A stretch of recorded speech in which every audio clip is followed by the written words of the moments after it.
A Hyderabad court is going to take up the bail matter of Allu Arjun, the Telugu superstar, who has in fact been accused in the Pushpa 2 Stampede death case.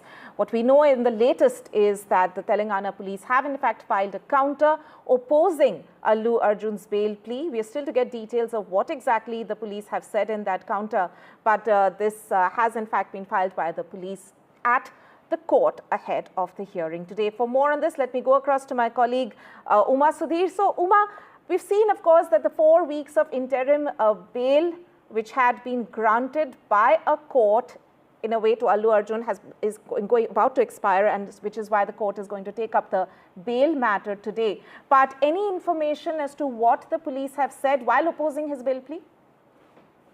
So Allu Arjun is on interim bail for 4 weeks, and that was granted by the Telangana High Court on the 13th of December. And therefore, till the 10th of January, there is going to be no question of him being taken into custody as of now. What the Nampally criminal court is going to do today is to give a verdict on the regular bail plea that was filed by the advocate of Mr. Allu Arjun.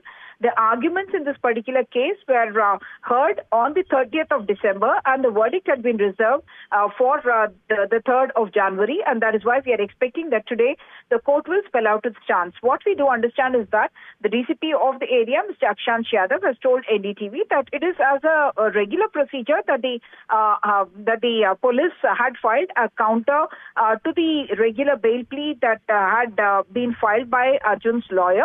And Mr. Niranjan Reddy had argued in court. Niranjan Reddy is the counsel for Mr. Allu Arjun, and he had argued in court that Mr. Allu Arjun has been cooperating with the investigating agencies. He was summoned by the police and he appeared before the police.